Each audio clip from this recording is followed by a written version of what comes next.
Board of County Commissioners meeting for February 20th, 2018. And we will ask Miss Ainsley Palmer, since I've known her since she was only about this big, or you were a little bigger than that, maybe this big. We'll ask her to join us in saluting the flag, lead us in saluting the flag. Yes. Get to do it. I pledge allegiance to the flag of the United States of America and to the republic for which it stands, one nation, under God, indivisible, with liberty and justice for all. Thank you, Ainsley. Commissioner Hartung, would you like to introduce your guests? It would be before my we pleasure, Madam go Chair. further? On your left, we have Chloe Young. On your right, whom you've already introduced, we have Ainsley Palmer. And on my right and Commissioner Herman's left, we have Shelby Evans. So they are our honorary commissioners for the day. We can go and sit down. And let them run the show. Let them run the show.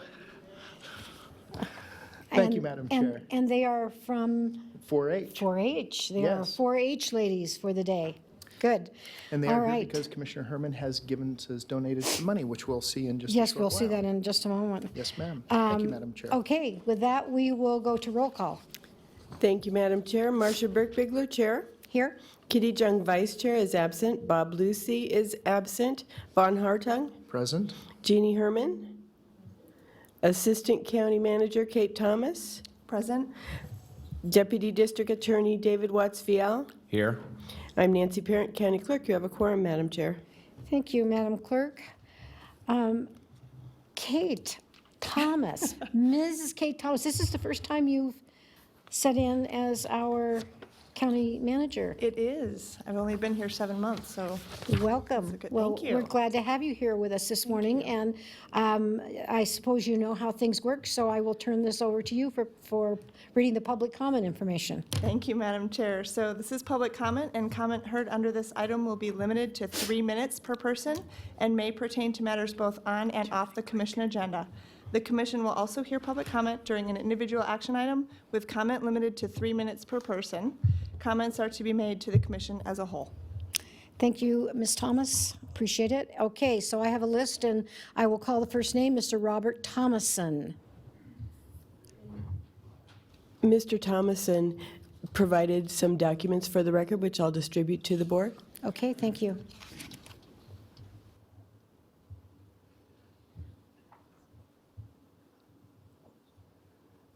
Good, Robert Thomason. good morning. I'd like to point out 2 slogans. Washoe County will be the social, economic, and policy leadership force in Nevada and the western United States, and working together regionally to provide and sustain a safe, secure, and healthy community. Washoe County's public lands bill is not in keeping with your stated guidelines. According to the commissioners, the proposed 500,000 acres of new wilderness area are just a political expediency to gain support for the bill from Eastern voters in Congress. This county plan to steal multiple-use public lands from the people that will cause dreams to die and kill the economy of northern Washoe County is a political expediency. That may be leadership, but it is not the kind of leadership that Washoe County voters demand. The commissioners are attempting to rush this little-known bill through under the radar. We interviewed 272 random local Reno area adults, and exactly none of them were aware of this bill. The bill needs to see the light of day, and it needs to be subject to public scrutiny. With the Gigafactory, the Nevada State demographer has projected a Washoe County population growth of nearly 100,000 people over the next 20 years without this bill. According to a local professional planner, the bill's proposed sale of 73,000 acres of our local open space public land to developers will enable 365,000 new Washoe County residents. That will bring the greater Truckee Meadows population to close to 1 million. That is not a recipe for safe, secure, and healthy community. Try and imagine driving to and from work while competing with an additional 40,000 vehicles. Where will the water come from to reliably supply hundreds of thousands of new residents? I'm for strategic growth. It's necessary for a healthy economy, jobs, and business opportunities. I am not for the irresponsible and destructive growth enabled by this bill that will turn Reno into another Las Vegas. This bill, with its enormous and irreversible consequences, is by far the most important bill in Washoe County history. The driving force behind any new bill should be its benefit to residents. The driving force behind this bill is the commissioners' need to satisfy their land developer supporters and the county's insatiable greed for more and more of our tax money. The commissioners face an ethical dilemma. Either abandon your self-serving and destructive bill or paint over the false, deceptive, and misleading slogans on your walls. Thank you. Next, we have Ms. Tammy Holstill.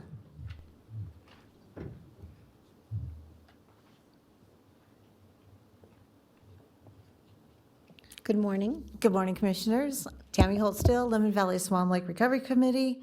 For the record, I have to agree with the gentleman. He's pretty much said a lot of things that we've been saying all along. The water's still there, I'm still here.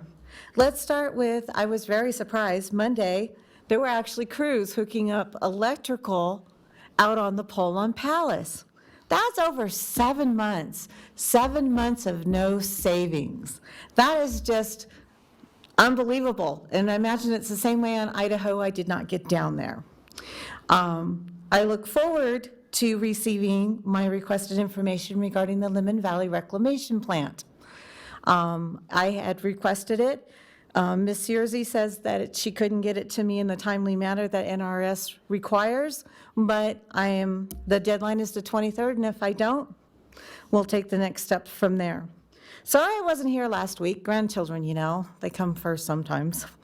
But I did watch what had happened here, and I need to thank Denise. She did a great job of stepping in for me, so thank you, Denise. But I was watching the whole thing, and item number 12 was very disturbing. Representation. You, the board, the four members, have taken the representation away from District 5. The comments that were made by one of the commissioners, which is Commissioner Lucy, and then was agreed upon by Chair Burke-Bigler, is very disgusting. You have taken away our representation, and it's been proof. And it seems like one of the things that I have noticed, that if things aren't going the way that you want them to go, where you think they should go, where everybody's voting the same way, you start doing something to the representation of that other district. Well, it needs to stop. Coming into residents' homes and threatening them, or threatening other women, needs to stop. Speaking underneath your voice where the mic can hear you but nobody else can needs to stop. You want respect. It goes back to the golden rule. Do unto others as you want them to do unto you. You've taken away District 5's representation on every board, except for the one you couldn't, which was the governor one. Also, the Chair Lucy's issues with water, Lemon Valley, still the same. In fact, it's getting worse. It's back on between Palace and Deodore. It's heading towards Red Pine, heading to those residents that were underwater last year, and Nectar, between Nectar and Arkansas. Also, Commissioner Herman brought forward a project that would help the residents, and you have not brought it up yet. Thank you.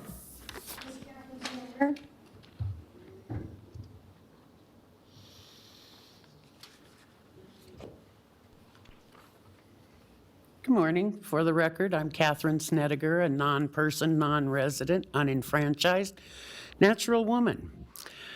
I too wish that District 2 was here because I appreciate so much what he said in item 12.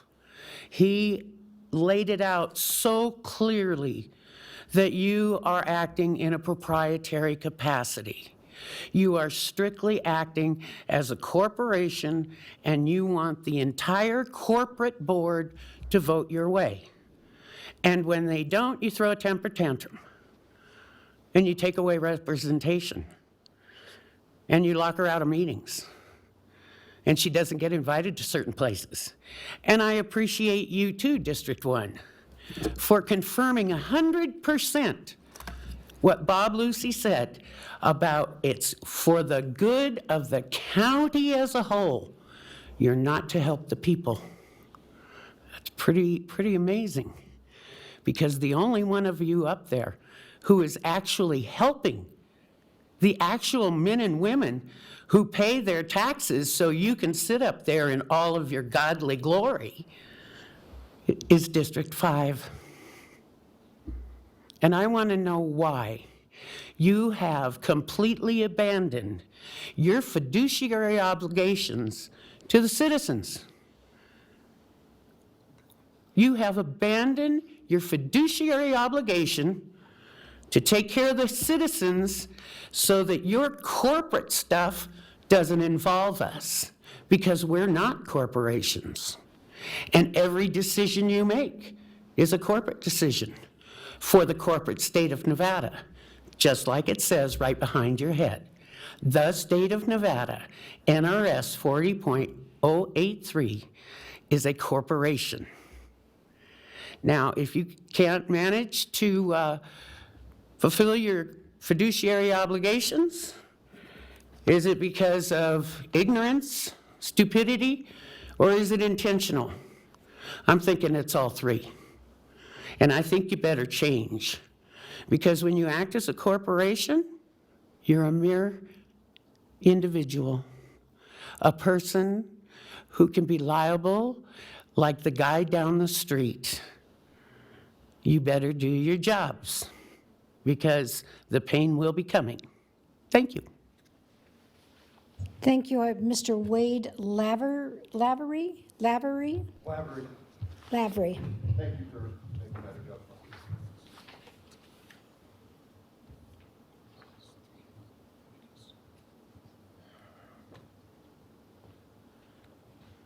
Good morning. Good morning, Madam Chair, Commissioners, and the special guests. Washoe County Lands Bill, foundational concept bullet points, February 14th.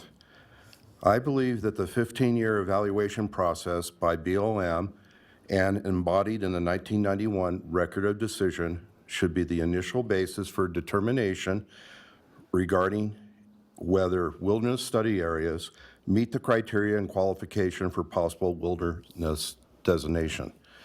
Lands determined in the 91 Record of Decision to not be qualified for wilderness designations and recommended to be returned to full multiple use should be released to multiple use and not be reconsidered to be potentially classified as suited for wilderness in the future. This is a Congress problem, though, and I think people understand that. In the event that any area is included for designated wilderness in the language for legislation by Washoe County were not part of this area designated as wilderness study areas, a National Environmental Policy Act process with an environmental impact statement should be carried out for evaluation of the proposed areas for the designated wilderness. With new technology and exploring techniques and identification of potential lands for critical strategic minerals in current wilderness lands, national monuments, national conservation lands, national wildlife refuge lands, those portions should be scaled back and returned/released for economic development for our county and for multiple use by the citizens of this county. The current wilderness proposal is overweight, recommending almost 500,000 acres or 700 plus square miles for wilderness designation. This is quite large. The state of Rhode Island in itself is 1,200 square miles. So, in conclusion, I'd like to say the proposed wilderness areas will close many roads, curtail traditional and historic access routes. This is contrary to the concept of multiple use for public lands. We already have 180,000 plus acres of wilderness included in the High Rock, Mount Rose wilderness areas. Certainly, this is enough for Washoe County. We don't know what minerals we might need in the future. One would not think that lithium, we didn't need that much, but now as we have the plant in Tesla, lithium is a commodity that may be in our county and need to be explored further. What was addressed earlier when I was here, how do we fight fires in these protected lands and the cost to do that in our county? And that has not been covered if this happens. So look for increased costs. I thank you for your time today. Thank you very much. Seeing no more public comment, we'll close public comment and bring it back to the board. Madam Chair, I'm sorry, Madam Manager. Thank you, Madam Chair. This is the time where commissioners and the county manager do announcements, reports, and updates, requests for information for topics for future agendas. Do you have anything, I do not, Madam Chair. Thank you. commissioners? Okay, we have nothing, so we will close number 4 and move on to number 5, new employee introduction. Yes, we have human resources to introduce our new employees. And If they would, please. what we generally do is go down, the commissioners go down and shake their hands. And so, ladies, will you join us as we go down and meet our new employees?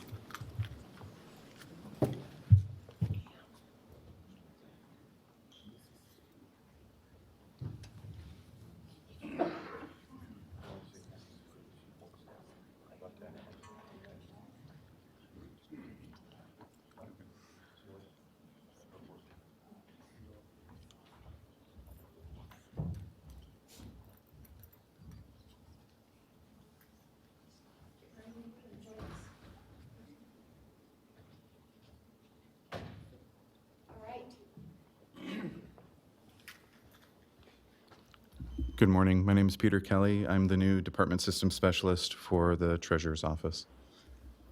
Welcome. Nice to meet you. Thank you.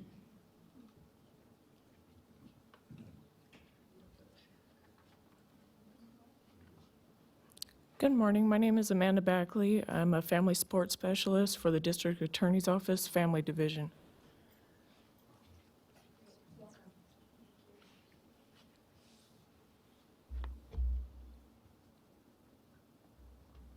Good morning, Jessica Crane, mental health counselor with Human Services.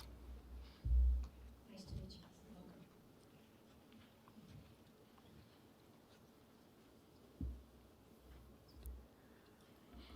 Good morning. My name is Carol Weaver, and I'm the Office Assistant 3 with the Assessor's Office. Welcome. Nice to meet you.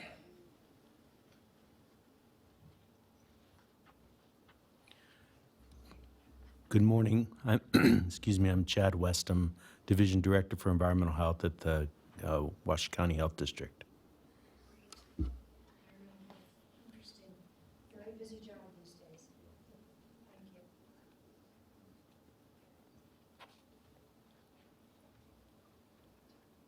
Good morning. My name is Tiffany Munoz. I'm a Deputy Clerk 2 with Reno Justice Court. Yep, thank you.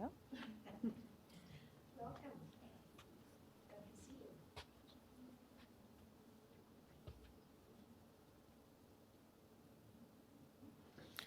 Good morning. I'm Michael Perry with Washoe County Sheriff's Office. I'm the new Citizens Core Program Coordinator.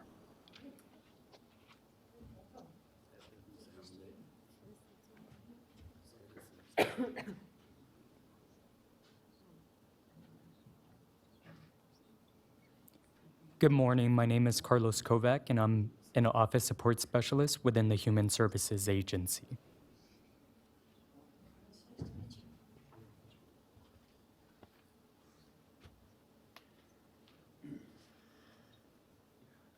Good morning. I'm Katrina Peters, Director of Programs and Projects with the Washoe County Health District.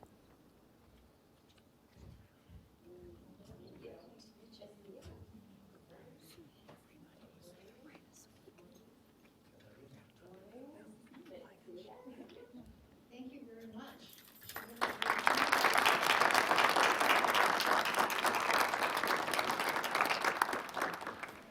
Okay, are we ready?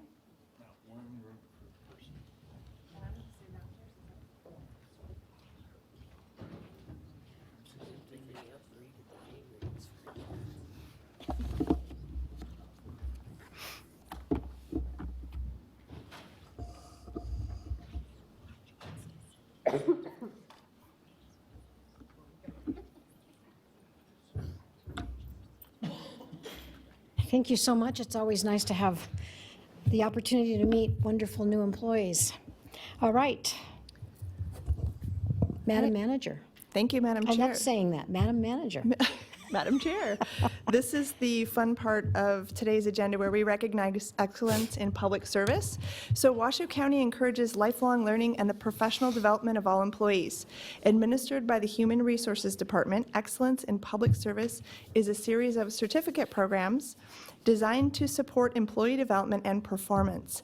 The completion of these courses over 2 years demonstrates the employee's commitment to continual personal and professional improvement and to Washoe County's journey of excellence. We are pleased to recognize that commitment today, and we have 3 individuals receiving multiple certificates. So if you will bear with me, I will bring up Heidi Howden, who is an administrative assistant for the Reno Justice Court, and she has completed the Essentials of Management Development, the Essentials of SAP for Financial Staff, and the Essentials of SAP for HR Representative Certificate Programs. Congratulations, Heidi. Wow.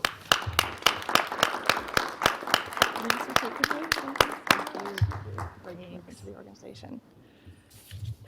Thank you. I'd like to bring up Stephanie Mansfield. She's an appraisal support specialist for the assessor's office, and she has completed the Essentials of Personal Effectiveness and the Essentials of Support Staff Certificate Programs and the Promote Yourself Mini Certificate Program. Congratulations, Stephanie. Thank you. These are great.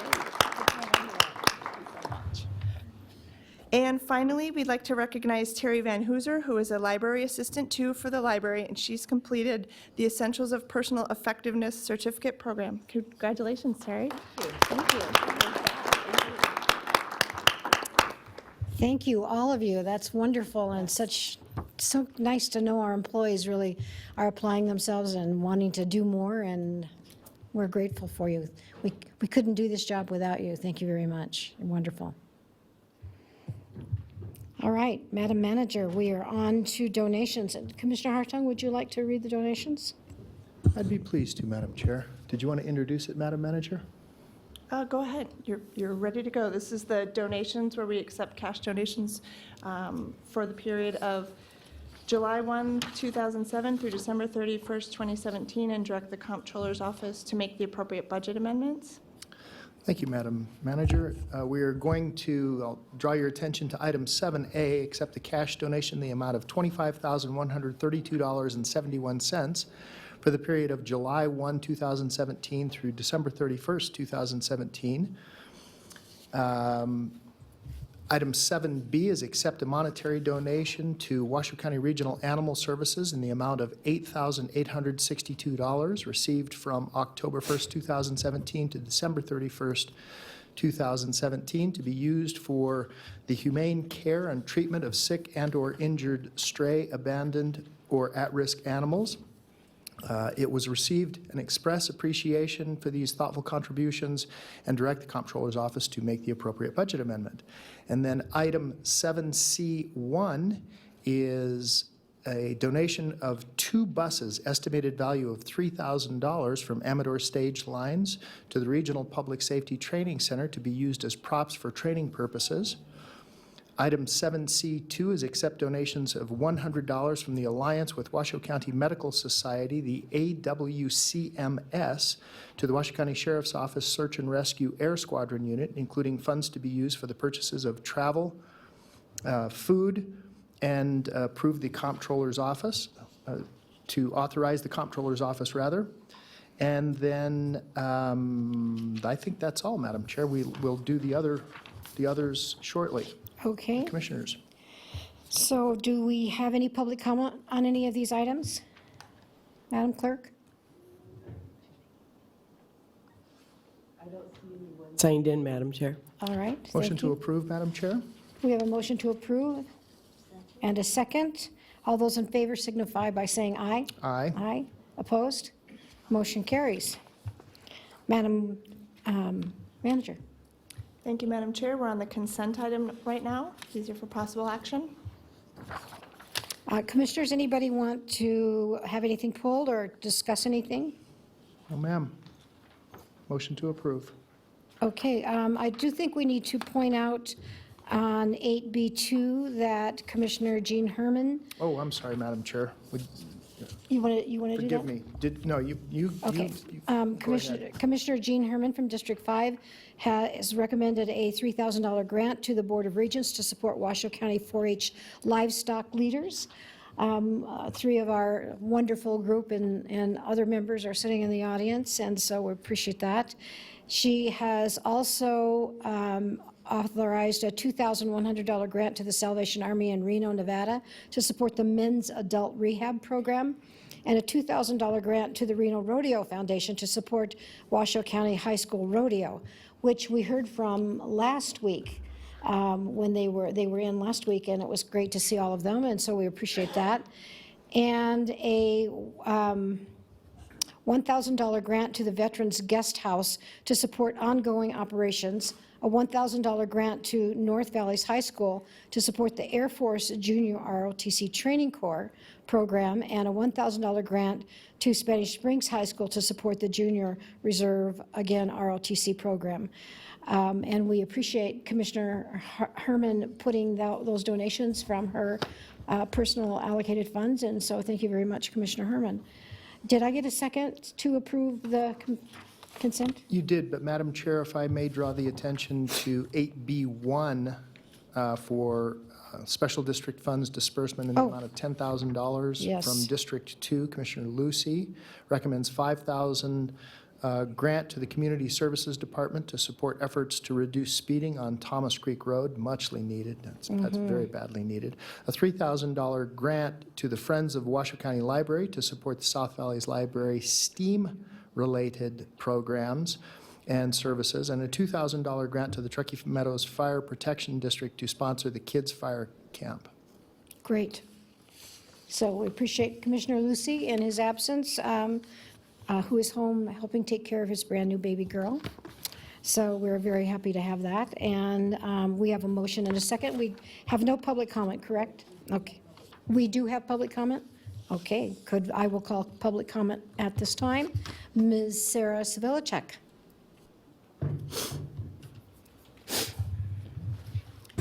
Thank you, members of the commission and Madam Chair. For the record, I am Sarah Chavilicek, the Washoe County 4-H Program Manager, and I thank Commissioner Herman for her support of our 4-H programs, and specifically our horse program and our livestock program. Shelby and Ainsley are from our livestock program, and Chloe is from our horse program. And we also are joined by Linda Miller and Louis Test, who are 4-H volunteers with the Washoe County 4-H program. And we truly thank you for the support of these future leaders and the Washoe County 4-H program. Thank you. You ladies enough for being here. This is a marvelous opportunity for us to show you how this whole process works, and you throw your hands in the air and run away screaming, I'm never going to do that. Or you say, I want to be a future Washoe County Commissioner. So great. We welcome you here. And Commissioner Herman, once again, we thank you so much for making your donation to this group. And with that, I will call for the vote. We have a motion and a second. Did we call for the vote already? Okay. And Commissioner Herman seconded it. So we will call for the vote. Are we voting on the, no, not on the consent item. So all those in favor signify by saying aye. Aye. Opposed? Motion carries. Thank you. All right, Madam Manager. Thank you, Madam Chair. We are on to item number 9. This is a recommendation to adopt the Washoe County Regional 911 Emergency Response Advisory Committee 5-year master plan update as prepared by the Galini Group Incorporated and recommended by the 911 Emergency Response Advisory Committee on January 18, 2018, and approve the 911 Emergency Response Advisory Committee's recommendation to increase the 911 telephone line surcharge to 85 cents per month for each customer access line to the total exchange of a telecommunications provider. 85 cents per month for each telephone number assigned a customer by a supplier of mobile telephone service, and $8.50 per month for each customer trunk line to the local exchange of a telecommunications provider. Good. With that, I'd like to ask Doug Campbell, the chair of the E911 Advisory Board, to kind of kick this item off for us. Good morning, Commissioners. I'm representing the E911 Board. I'm the chairman from the City of Sparks Police Department. And the presentation that you're going to see is prepared by Stu Cronin from the Galena Group. And I would ask him to come up and present his findings. Good, thank you.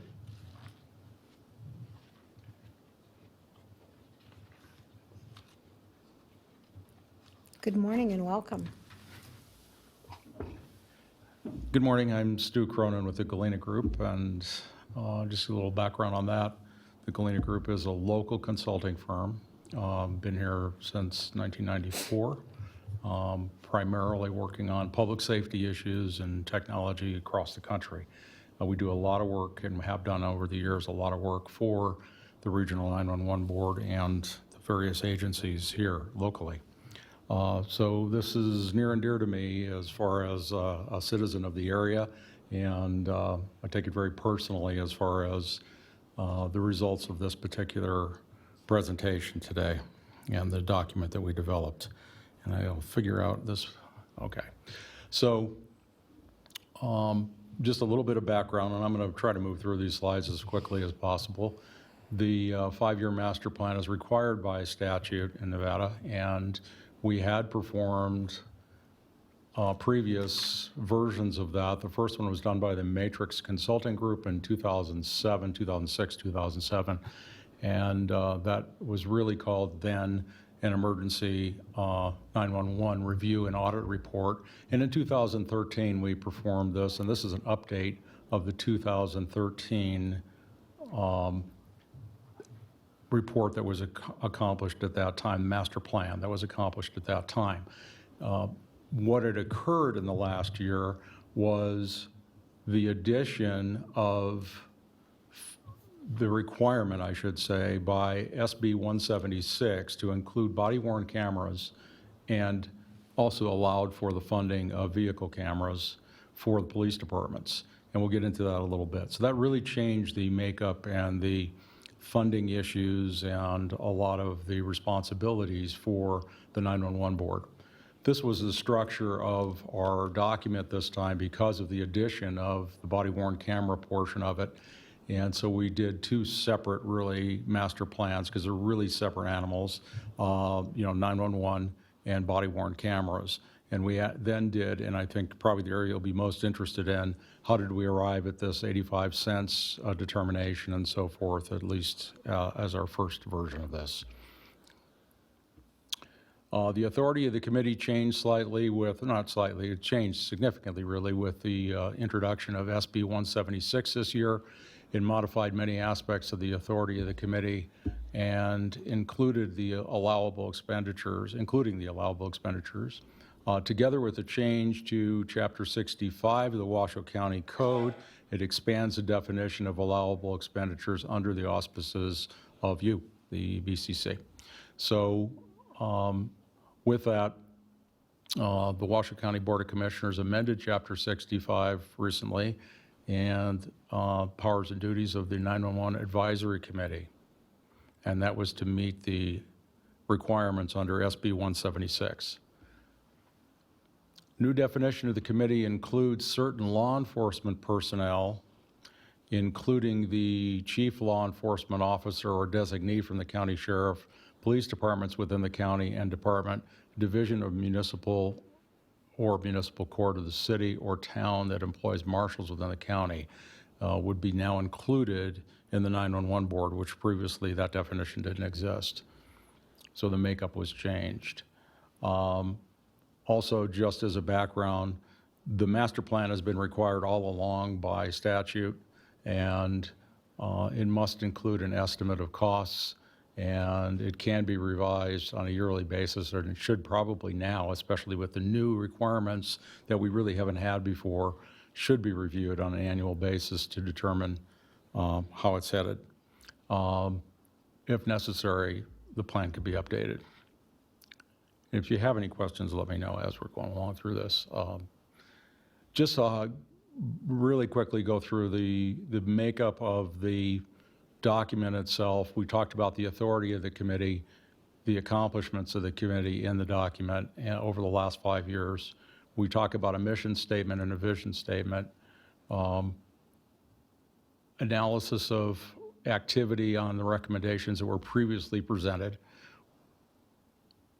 We also talk about, and we'll show today, a little bit on the population impact, which is something that kind of fell out of the study and something we came across, which we all know, if we're living in the area, that there's a lot of growth, and we'll talk about that in a minute. An increase in calls for service, for instance, and PSAP activity is probably expected.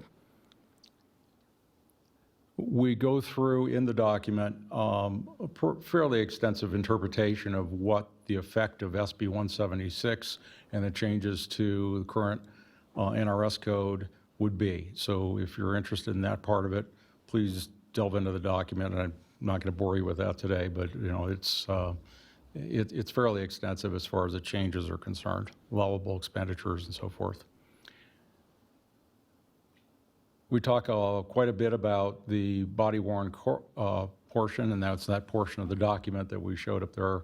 And also, there was some opposition to 176 in the sense that we're moving the surcharge from strictly 911 activity to now body-worn cameras and so forth. And some folks are saying that's really not in the purview of it, but until something occurs with that, we're not really going to worry about that at the moment. It's just something we needed to point out in the document.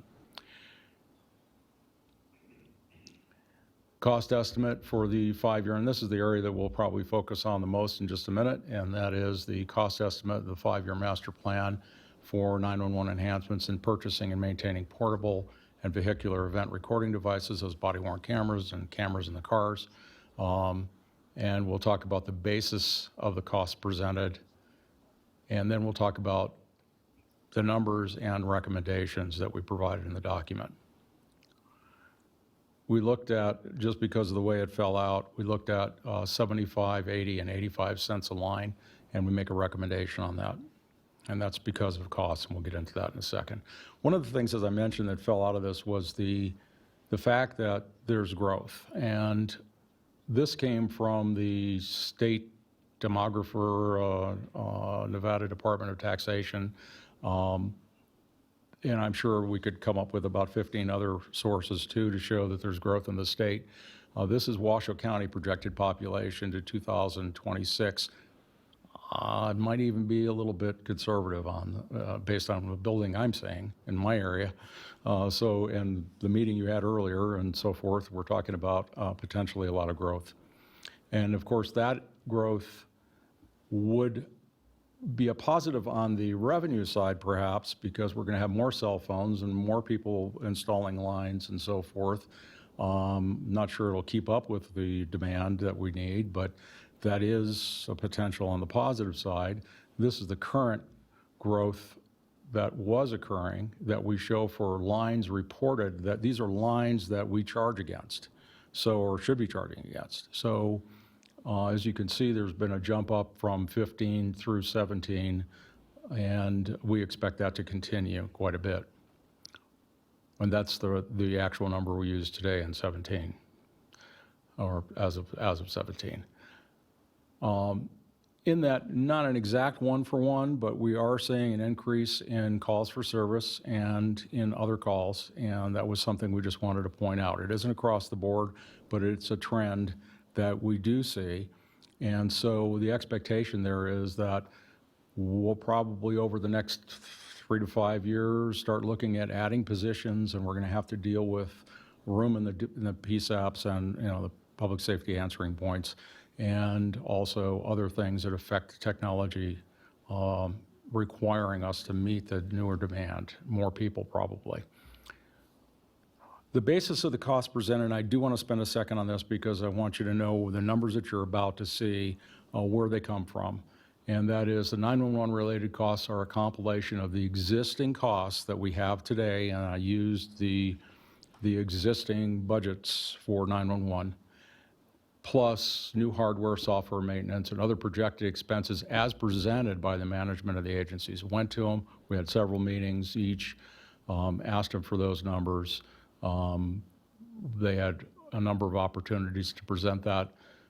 We also added, for the purpose of, because build it, they will come. I think once they realize that there's some additional funds there, we could probably, and rightfully, and because of the growth, need to add some additional costs to what we did. So we added some contingency. We'll talk about that. The body-worn camera and in-camera costs were based on specific vendor quotes, plus the IT people from the various agencies gave us additional numbers to use for their networking and so forth that they do need to add to their existing network infrastructure to meet the need to transfer all of this new data that will be coming in. Some of the estimated 911 related costs are also based on recent direct knowledge of similar purchases with other agencies nationwide. We also included additional contingency funding, as I mentioned, as indicated in the following charts. Personnel for support of body-worn camera and in-car camera systems were not included. That's because of the way the legislation was written. We started out including some, but unfortunately, the interpretation is that it's really not covered by the existing legislation. That's something that probably may need to be revisited at some point, depending on the impact. We also surveyed a number of agencies, and some had an impact, particularly on one side of this, which, without getting into the technology of it, but not so much on the technology side, but on the side of presenting cases to the district attorney and so forth. We have all this new information now that is required, basically, for building a case, and information that certainly the defense folks are going to want to have. And so that is going to be an extra load for each one of the agencies. Unfortunately, again, I say unfortunately, but the fact is that that is not a part of the allowable funds at this point in time. The tables are estimates, are roll-ups of the numerous individual cost items presented by the agencies. I'm not going to get into detail of every single item that they asked for, but if you have questions about that, I certainly could present it. And the bottom line is that we're presenting a budget that's based on information that we received, information that we're, of what we're spending already today and so forth, but it's still incumbent upon the agencies to go to the 911 committee and to present their case to them for each individual. So if it's not listed in here, that doesn't mean it excludes that. It means that they need to build that case for that with that committee, which in turn would then come to you for approval.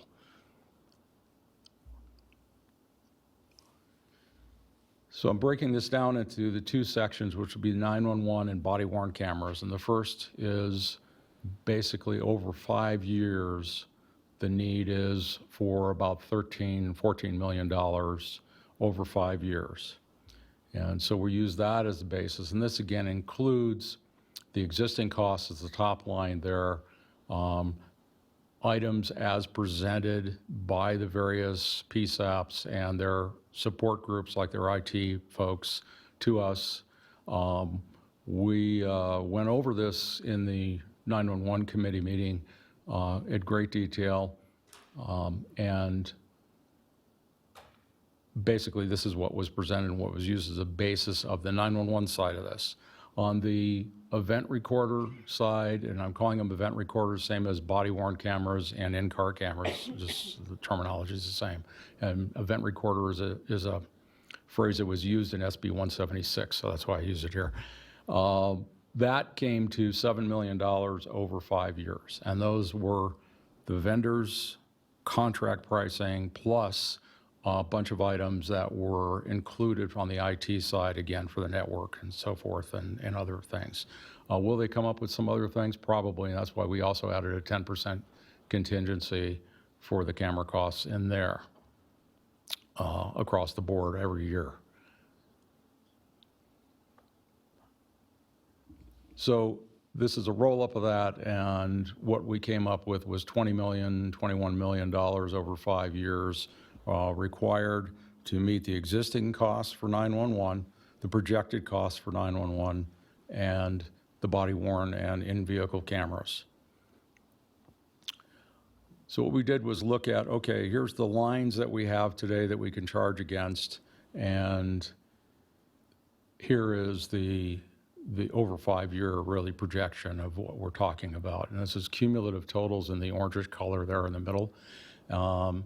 And at 75 cents, we actually ended up with a deficit in year 3, and we kind of didn't want to go there. And I'll remind you that we have a $5 million unfunded balance cap that the legislation puts on us. So SB 176 says you can now, I think it's 500,000, we would go to 5 million as what can be in the bank basically under the 911 fund without being encumbered. And so we had to watch that end of it too. And at the end of 5 years on 75 cents, as you can see, it's $2.3 million. And that's, again, based on projected numbers that we have and the costs that we have, projected revenue and costs. At 80 cents, we're doing a little better, and it was, at least we don't go into any kind of deficit, at least with the projection that we have today. The committee discussed this at great length, and we felt that there was all likelihood that we would need that extra money. And so we came up with an 85-cent projection that was the recommended number that was to be used. And we do show at current rates it jumping over $5 million on year 5. But I have every belief in the world that the folks in the PSAPs and the IT folks will be creative enough to make sure that we don't do that. No, we'll probably have the need for additional funding for different items that we won't hit that 5 million. Any questions about that? Because that's really the basis of the recommendation for the 85 cents per line. Commissioner Hartung? Thank you, Madam Chair. And this is more of a rhetorical comment. It's not an easy one to answer, and it is not the fault of your commission, but that is under item 7 in the staff report. It talks about trunk lines and $10 per trunk line. You could have 4,000 lines and you pay $10. Again, that would be under the auspices of the legislation. I understand. That wasn't pointed at you. Again, it was a rhetorical. I'm right with you. I understand what you're saying. It was a rhetorical comment about VoIP, Voice over Internet Protocol, whereby you have, and our own organization is the same way. We have a trunk line coming in, and we have several thousand lines that we attend to on that one trunk. And there are many private businesses, very large businesses, that have trunk lines coming in, and this is for whatever reason, and they are users of the system. It's not like they don't require law enforcement to come out on a daily basis, literally, and deal with certain kinds of issues. I think the legislature was short-sighted. I do not agree with their findings, and I'm hoping that they will immediately revisit that and assign the same number that we all pay for either a cell phone or a hard line like I have in my home. And I'm happy to pay the 85 cents a line. It's not, it's a de minimis amount. But I get how they got lobbied to avoid those payments, but that really does need to be revisited. I think it was a bit of a lobby side, and also this is a transition from discrete circuits and old technology to the VoIP world and IP world, and they haven't caught up to that yet. That's basically what it is. No, understood. And again, this wasn't an intent to castigate your commission in any way, shape, or form. That the comments were not pejorative against you guys. Thank you, Madam Chair. Thank you, Commissioner Hartung. Do you have something else to present to us? Do you have more information? The surcharge calculation is just run through that. Basically, the amounts, and we showed them in the charts, but the surcharge at 85 cents a line would generate approximately $2 million, $5.3 million a year. The unencumbered fund balance could reach, on projections, 5.5 by year 5, and a surcharge set at 75 cents as a projected fund balance deficit, which we don't want to go to, and that's pretty assured in year 3. So that's under that recommendation. The other recommendations that were provided in the document have a lot more to do with operations and so forth. And if you're interested, I'm gonna go over them, but they're basically, continued text to 911 and some things that the committee should follow up on. And we do think that the PSAP should be reporting metrics to the 911 board to be sure that they're meeting basic requirements for 911 service. We're providing the money to them. I think that they should be at least providing those. And I don't think any of them had a problem with doing that. And there's about 14 recommendations, and I'm trying to pick out maybe a couple of the more important ones. There is a need for a statewide 911 coordinator. We're not allowed to apply for many grants in the state of Nevada because we do not have a statewide 911 coordinator, even in name. So that's an issue, and there's a group that meets statewide for that, and I think there should be some representation and some pressure to bear on that state group by the PSAPs to get that moving, get a statewide 911 coordinator. And other than that, we're also asking them to monitor federal legislation, the FCC, related to the application of the 911 surcharge. But it was a great project to work on. We really enjoyed it. I'm a citizen here, so as that, this is near and dear to me. I work in a lot of other locations across the country, and this one's probably most important to me. So, any questions? Thank you very much for your presentation. I think it's important for the benefit of our 3 guests this morning that we explain that this was a piece of legislation passed in the 2017 session, that it was mandated to the municipal governments. And so all of our police, sheriff, all of those groups are going to be required to wear body cams, and then there will be there'll be cams in the cars also. So, and it's based on what's going on nationwide. You've seen the things on the news, I'm sure, and certainly had conversations with your parents, I'm sure, about some of the stuff that's going on, and it's based on that. And there's some real advantages involved in it, but there's always costs associated with these, and unfortunately, we have to find a way to pay for it, and this is the way to pay for it based on the legislation that was passed. I do agree with Commissioner Hartung in that as we move further into the technology, understanding the technology world and the VoIP lines, that we could put this 85 cents significantly lower if we were charging for each one of those lines that come off the major trunk line that goes into a facility. So I do hope, I agree with Commissioner Hartung, I do hope that as we move into this next legislative session and the next couple of sessions, that's an issue they look at seriously. And so it's not just the citizens, but it's the broad-based people who work and operate in the state of, and live in the state of Nevada, who are bearing the cost of protecting everybody. And that's the purpose in these cameras, and that's the purpose in E911, so it's to protect everybody. Do we have any questions? Anybody have any questions? I don't have any public comment listed. Madam Clerk, is there anybody who's? I didn't have anyone either. Okay, I have no public comment. I know that Ms. Rodriguez has a comment to make, and I would just point out that the legislation gives us a time frame within which we have to operate, and that's why we're trying to address this today so that we can, our team, who Ms. Rodriguez is working, is the leader for our team here at the county. We have a July 1 date, so this needs to be in place by July 1, so we are trying to move as quickly as we can and still keep it open so that everybody in the public has an opportunity to hear what's going on. And thank you very much for your presentation. Thank you. Very interesting. Good job. Ms. Rodriguez. Thank you, Madam Chairwoman. So I just wanted to really quickly go back over the timeline that we're looking at.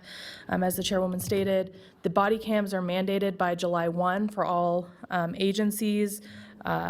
there's representatives from all of them here. I believe they're going to be working to purchase them prior to that to make sure everybody's in compliance. However, as it relates to actions that we need to take, the goal for today is to accept the master plan. Coming up right after this will be a Chapter 2 to make the changes to Chapter 65 that are required. Based on those going forward, our plan is to bring back to you on March 13th, both the business impact statement as well as the first reading for the proposed code changes. March 27th would be the second reading and adoption of the Chapter 65 changes. And just a quick reminder, the way that the surcharge is set up through Washoe County, or the way that we've done it in code, the code will set the limit. We set, however, the fee through resolution. So the resolution and the chapter and the second reading, would both be coming before you on March 27th. What that means is, per the guidelines, April 6th is when the actual Chapter 65 would be implemented. And just to give everybody time, we would be looking at a May 1 implementation and effective date to give telecom companies the ability to notify their customers of the increase of the fee. And it is my understanding we are approximately 2 months behind, and actually from the telecom companies collecting that money and us receiving it. So realistically, we would not see increases to the fund until July 1. So. Thank you, Ms. Rodriguez. Any questions? Mr. Commissioner Hartung? I do have I noticed something in the staff report. Under item 7, Jamie, it lists that telephone service, including VoIP, as a $10 per customer each month. And in the motion, it's an $8.50 number. So again, that's the legislature allows up to the up to 10. $1 per individual line or $10 per trunk line. Okay. The recommendation given by the E911 Advisory Board was the 85 cents, and if we move forward with that, that will be set then at $8.50. So again, that's where Chapter 65 will state up to $1 per individual line and up to $10 per trunk line. However, through the resolution that we'll be bringing to you on March 27th, we would actually set that rate at 85 cents per access line or $8.50 per trunk line, given obviously that you approve those numbers. I'm hopeful, Madam Chair, that some of these large businesses recognize that there's a disparity between what they would pay and the average citizen, and they'll participate in some type of a grant program, would be my desire to step up, because they are direct beneficiaries. On that, Madam Chair, I would move to approve as written in the staff report. All right. All right, I have a motion and a second. We have no public comment. All those in favor signify by saying aye. Aye. Opposed? Motion carries. Please also note, I have not stated this, but please note for the record, we need to vote on the screen. Please state for the record that we have 3 commissioners today, and we are missing Commissioner Jung and Commissioner Lucy. So please affirm your votes on the screen. Thank you very much. Motion carries. And that does 9, so we're on to 10. Madam Manager. Thank you, Madam Chair. Number 10 is a recommendation for approval of a request to initiate proceedings to amend the Washoe County Code, Chapter 65, pursuant to Senate Bill 176 from the 79th legislative session, and direct the county clerk to submit the request to the district attorney for preparation of a proposed ordinance to set the new E911 surcharge fees for phone lines not to exceed $1 and trunk lines not to exceed $10, and allowable balance of the surcharge fund not to exceed $5 million, pursuant to Washoe County Code Section 2.030 and 2.040. I'd like Jamie, if she could, Ms. Rodriguez, to explain a little bit of context around this item in relation to the last as well, if the board will entertain. Thank you, Madam Manager. So I just wanted to make sure I'm just going to reiterate and make sure that we're clear from direction from you for staff on how to move forward with the Chapter 2. So based on obviously the approval of the master plan, I want to confirm that you are giving staff direction to update Chapter 65 for the legislatively allowable amount of up to $1 for access lines and $10 for trunk lines. However, to set the monthly surcharge at 85 cents for customer access lines and $8.50 for trunk lines. This would be to cover the expected cost of the $13,887,000. I'm missing a number. 500, and I think it's 63. dollars, sorry, for dispatch, the $7,005,174 for the implementation of the body and vehicle cameras, for a total of $20,892,743 over the next 5 years, as well as any additional costs that may occur that are within the allowable use of the funds. I see no public comment. I want to make the point, I think I said protecting our citizens. I want to make the point that this is also about protecting our safety personnel. This is about making sure that our policemen and our sheriffs are safe. And so it's not just about protecting citizens' rights, although that's part of it, but it is also about making sure that the safety and security of our people who put a uniform on every day and go out to take care of us are safe. And so we appreciate you guys being here today, and we appreciate the movement. Do I have a motion? Yes, certainly, Commissioner Hartung. Go Question right for ahead. council. This is an introduction. Do we assign it a bill number? Mr. Watts-Fial? At this point, you don't need to assign it a bill number. This is just going to get sent to the DA to draft a potential law. Understood. Ordinance, Okay. pardon me. So moved, Madam Chair. Okay. Okay, I have a motion and a second. All those in favor signify by saying aye. Aye. Aye. Opposed? Motion carries, and we will vote on the board. Sure we will. There we go. Please confirm your vote, affirm your vote on the board, please. Motion carries 3-0 with our 2 commissioners missing. Thank you very much. And that moves us on, Madam Manager, to 11. Thank you. Item number 11 is a possible closed session for the purpose of discussing labor negotiations with Washoe County and/or the Truckee Meadows Fire Protection District. I don't believe that item is necessary for today, so Okay. we'll move on to your next item, Madam Chair. All right. So we will move on to our last public comment. And I have listed on the public comment. Would you like to read this? I think everybody knows. Do we need to read it? Thank you. No, I don't Okay. believe we need to. Ms. Catherine Snedeker, and then Ms. Tammy Holtstill.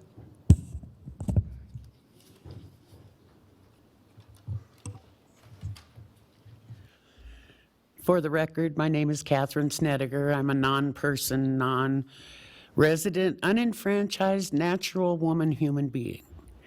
Now, since we've already established that you're working in a proprietary capacity rather than in a governmental capacity, I want to reiterate again, you do not have the authority to make any violation of the Development Code a misdemeanor.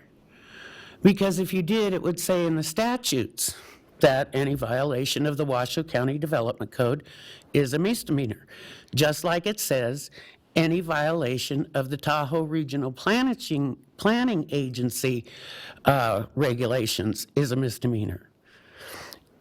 You instead jump to NRS 171.1773, where it says who can issue a citation.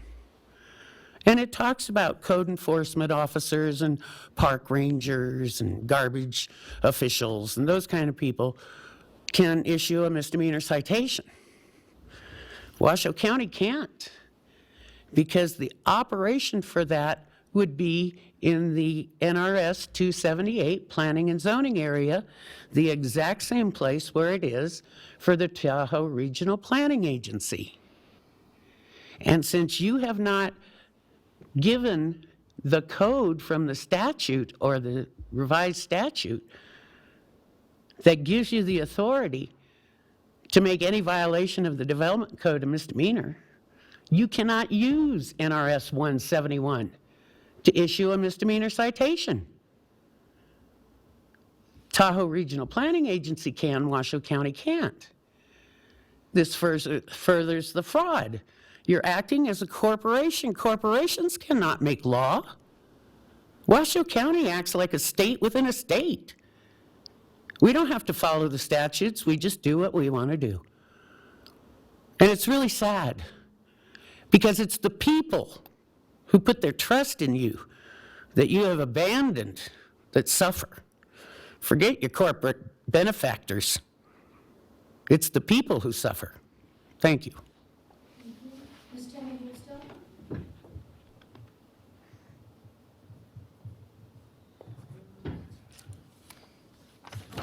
Tammy Holt Still, Limit Valley Swan Lake Recovery Committee, for the record.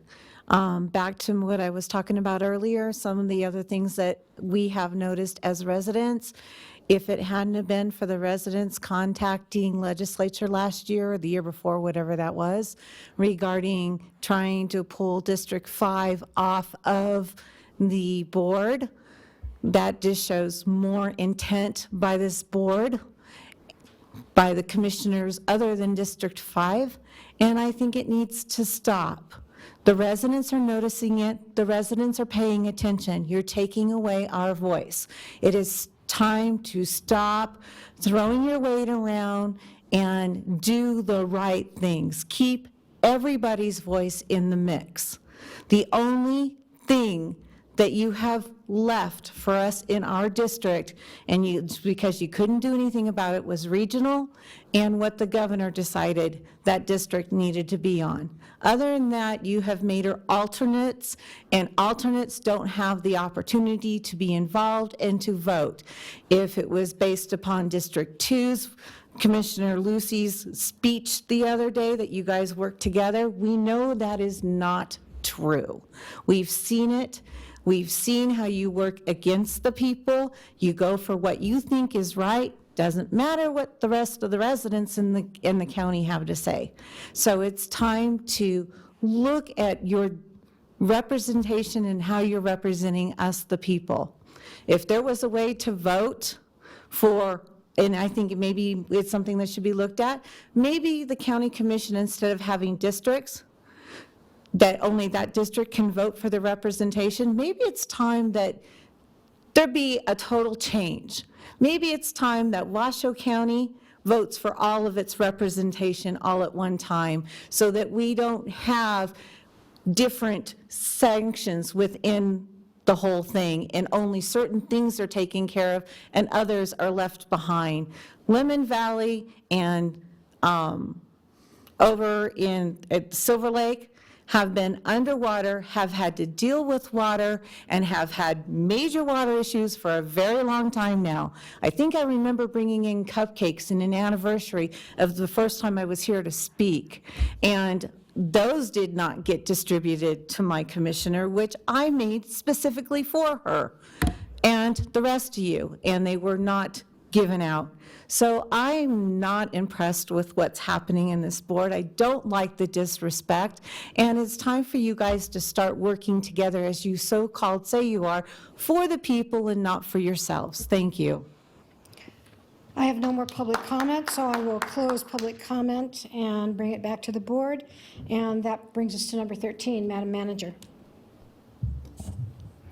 Thank you, Madam Chair. This is another opportunity for commissioners or the manager to report or update or provide requests for information on topics for future agendas. I don't have anything to report unless any of the commissioners have something. Commissioners?